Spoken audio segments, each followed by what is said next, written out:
Good morning, everybody. Today, we're to be talking all about voltage. And to explain what that is, we could do it right here, but it'd be kind of abstract and strange, and so we're going to take a little bit of a field trip. Follow me.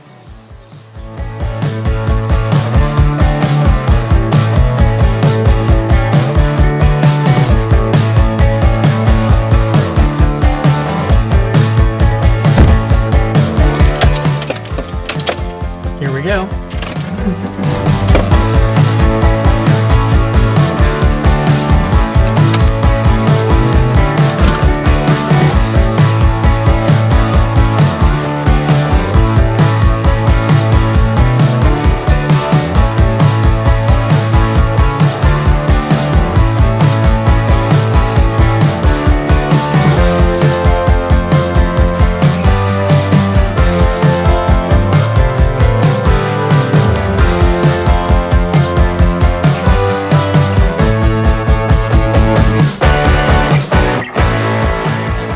So we are in Elizabeth, New Jersey, and we are actually in what appears to be a abandoned or closed golf course parking lot. So hopefully you won't get thrown out. We'll see if if this footage cuts off in the middle and I end up in back in Passaic, then you'll know what happened. But anyway, let's go find a spot and I'll show you why I brought you all here.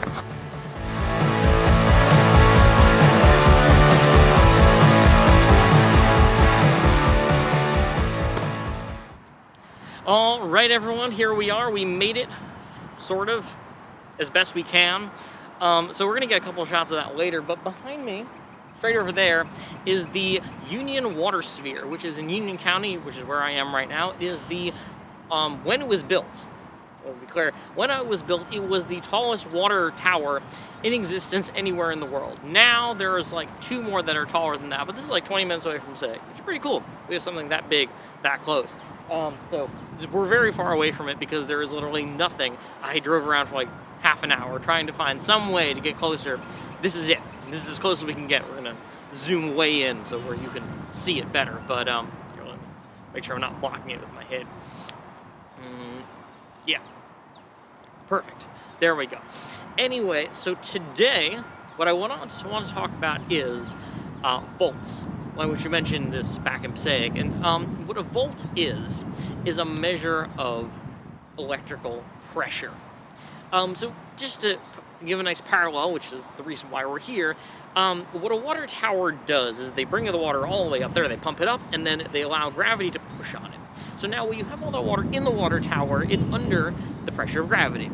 Now, when you go in your house and you open up a faucet, you have created, effectively, a circuit. You've created a path that leads from an area of high pressure to an area of, well, pretty much no pressure. And what happens when you have high pressure and no pressure is that the water, in this case, flows from the area of high pressure to the area of low pressure, and you can wash your hands and your dishes and take a bath and a shower and all those wonderful things you do with water that they have from this water tower. Now, we live in Passaic, so we're probably using a different water tower, but that's a little bit beside the point. So now remember we talked about lightning, how lightning functions because there's a big buildup of electricity in the clouds, and then there is an area of no pressure, a very low pressure buildup of electricity, and eventually it jumps from high to low pressure. We talked about this when we talked about the thermal movement. We were going from a hot area to a cold area. They would go from an area with a lot of heat, and it would transfer over to an area with very little heat. And that's the same concept. And that, my friends, is the concept behind voltage. When you have a battery, there is a positive side, there's the negative side. Put a battery right here. There's a positive and a negative side. And now, on the positive side, there is no pressure. On the negative side, there is pressure, right? And so when if you go and you open, and you put a circuit, put wires from the positive to the you put wires connecting them. It's very similar to if you were to have your water tower here, and you were to lay down a whole bunch of pipes to your faucet, which is open. This is a ton of water pressing down, that has nothing, and will flow through, and there you have it.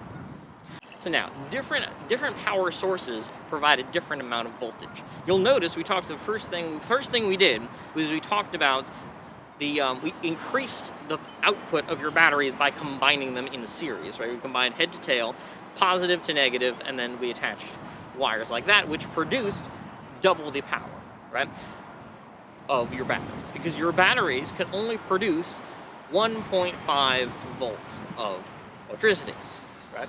That's a measure of how fast the electricity will flow if you just have one battery. Now, if you have two, it's like if you take a bucket of water, you put it in that water tower, and then you put 2 buckets of water.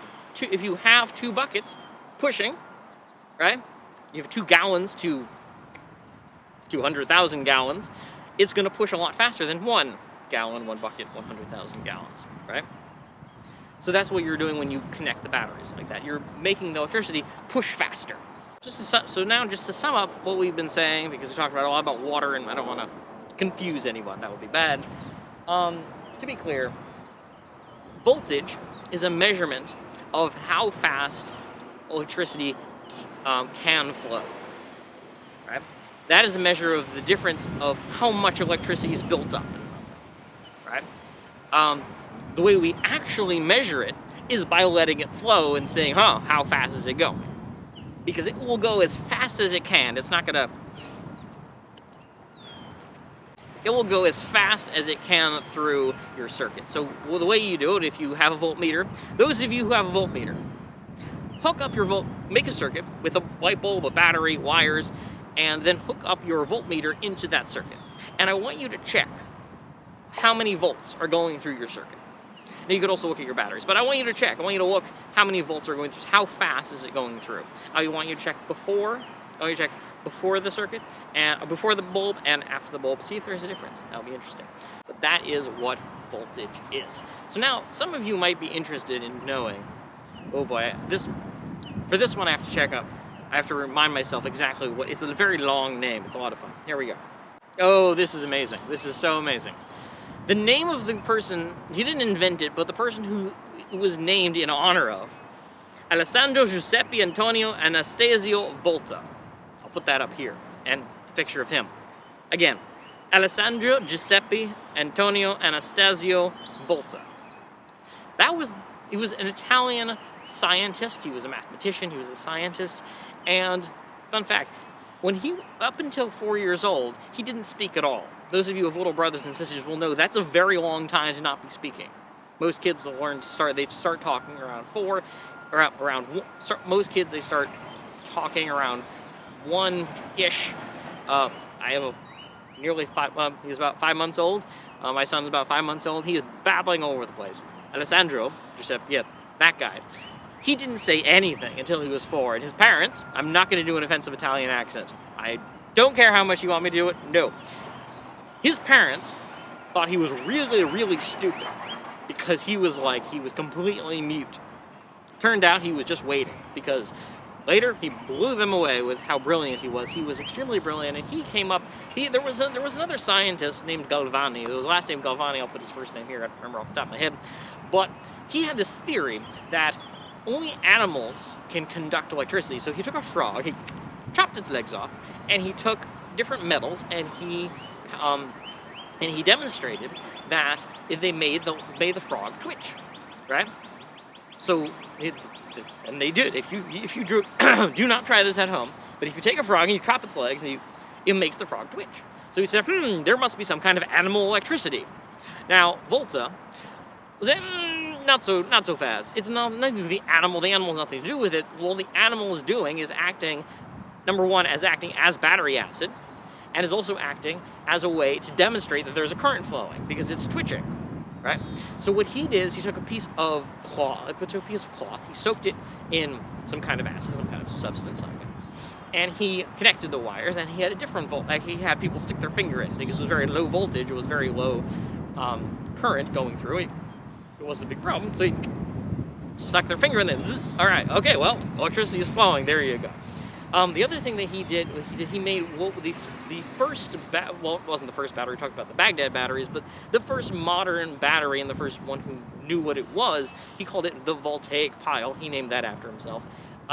It was a stack of silver and zinc and silver and zinc and silver and zinc, which is remarkably like our batteries now. And he figured those two metals are the best for making a current. So he made the first modern battery.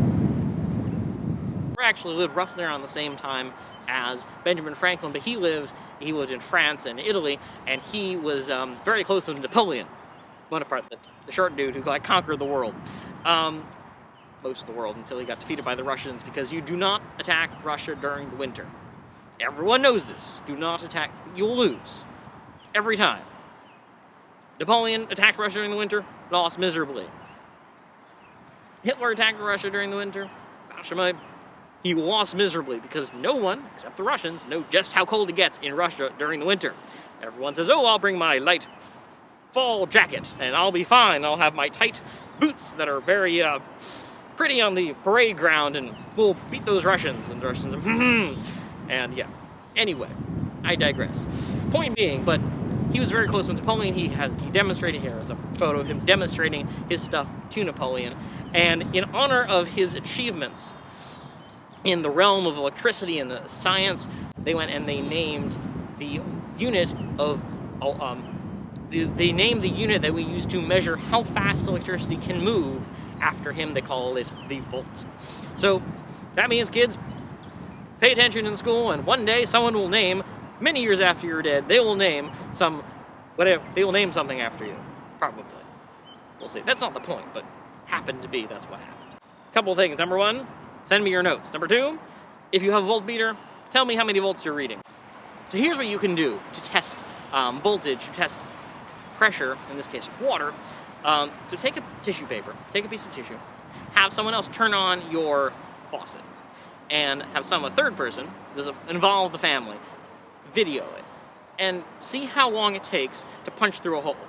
It won't take an extremely long time, but it will punch through. Next, have a friend who lives at a different elevation than you. If you live in a flat area, and your friend also lives in a flat area, that's not going to be a good test. So call a friend and have them do the same thing. Share your videos. You're going to have a different result, because the farther up water has to go, the less pressure is going to come out of your faucet. The other thing is that depending on where you live relative to your water tower, if one of you has a very, very large water tower like we have over here, and one of you has a dinky little water tower, the one with the dinky little one is going to get less water pressure than the one with the massive one. So check out water pressure, see how that works. It is a pretty much direct comparison of water pressure to voltage of electricity. And have a wonderful, wonderful day. And please send me those videos and who was faster when you're done. If you want, you can also do the basement and you want to try it in the basement and the upstairs bathroom, you can do that as well. That's not going to be as dramatic, but that's fine. Anyway, so it looks like I've successfully not gotten thrown out, because it looks like this place is truly abandoned. So good for you, good for me. Would have been a more interesting story had I got thrown out, but now we're going to go get some shots of that, and I will see you all, or you will see me, tomorrow. Have a great day.